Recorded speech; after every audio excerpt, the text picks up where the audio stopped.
Cut content in Monster Hunter games is very unusual, and over the course of the franchise's history, content that was cut from a Monster Hunter game was either kept from the public or non-existent. There was a build, however, of Monster Hunter World that was demonstrated and displayed the gameplay systems and mechanics a little differently from what we ended up getting. In the background you can see the gameplay that we got to see, and as you could expect, it does appear to be quite scripted to showcase and demonstrate, as a demo would obviously do, the new graphical capabilities and dynamic and more immersive environment. The graphics were clearly something they were trying to show off with how good the textures were for the forest areas traversed in this build. Of course, there were some ups and downs for the textures throughout, especially towards the end where the hunter was getting chased by the Anjanath. There was a lot of textures throughout that segment where you could tell there was a big contrast between the beginning of the demonstration and the end, but of course it was an early build, so there's obviously going to be a lot of things unfinished and a few things that might have been close to finished. And it was clear to see in the water as well how realistic it was looking and what they were striving to achieve with World, especially how they were trying to stray away from how the older Monster Hunters looked and going for a lot more realistic westernized take on the game. They did a great job with the colours for the most part as well, with the lights being very light and the darks being very dark, creating that strong sense of contrast, and once again pushing forward the idea of having that very realistic visual for the player to look at. And as for the map, it's obviously the Ancient Forest, or I say obviously, it is obviously if you've played World. It is the Ancient Forest. It could be a different take on the Ancient Forest we ended up getting, or it could be a cut area. I'm not too sure about that one. If you do know, and it was stated somewhere, definitely drop that down below. But regardless, it is the Ancient Forest, and you can see the little Jaguar scurrying around from time to time early on in the demonstration, as well as the Aptonoth getting chased by the Anjanath. All of this looks relatively normal. One of the clear differences, however, was in the mounting mechanic and how that played out as a whole. Of course, the initiation of it was relatively normal. The hunter came in from the air, did a great sword downward slash, and it triggered straight into the mounting mechanic. For the most part, it was looking normal, but the Anjanath did seem to be more aware of its environment, and of course that could just lead to just more scripting in general for the demonstration to make it look good and just to actually showcase how it would play out in World.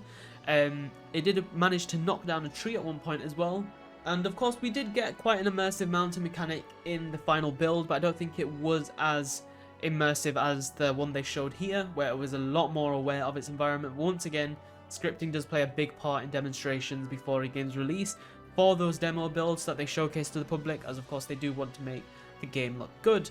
The hunter was able to stay on the monster when it became entangled in the vines as well after the tree knockdown, until way later on where it was finally pushed off it when the Anjanath got knocked to the floor. In the World version, I'm not sure if they just reduced the amount of time you could stay mounted, or if they just changed the overall idea of how the mounting would have worked.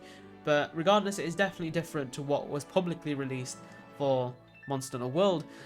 This was followed by a very unusual segment where, I say unusual, but it's not in a bad way, it's more of in a very unlike Monster Hunter way, at least with the Monster Hunters we've gotten so far, where the hunter was actually chased by an Anjanath in a very realistic fashion, and the hunter ends up climbing up some vines, as you can see in the background, and it was in World style, so he was using the clutch claw to help him up. But the Anjanath was in hot pursuit.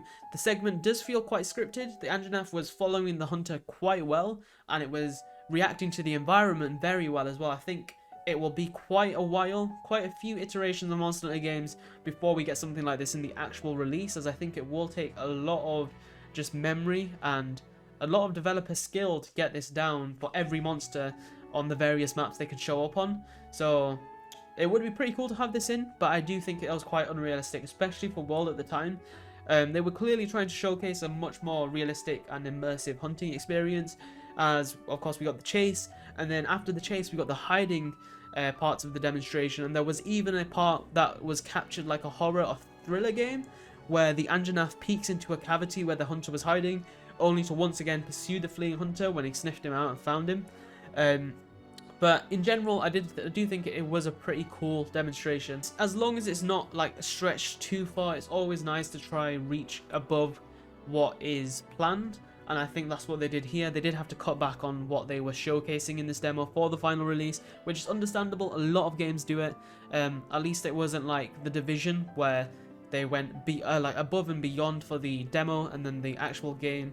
Even though it was a good game, you might think it's a bad game, but it was a okay, decent game. But I think the E3 demonstration definitely took a lot away from the game because of what people were expecting for the final release.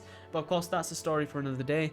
And then finally, we did get a nice look at the dam break system, which of course was in the final game at the Rathalos Nest. And here, the scenery of course is a little different. Like I said, it is the ancient forest, but it's not the exact one we ended up getting. And the Anjanath was washed away, as you would expect, the hunter following the current.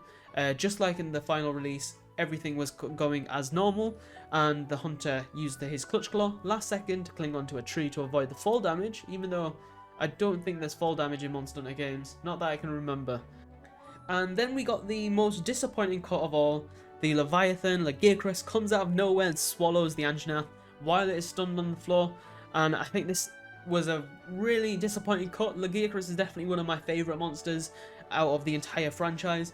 I wouldn't say it's number one, but it's definitely up there, as 3U was one of my most played and most nostalgic games, and Lagiacrus was one of the icons of Generation 3, so it was quite a shame that we were so close to having it in world and Leviathans as a whole, and that of course includes Mizutsune as well, which is another fan favourite.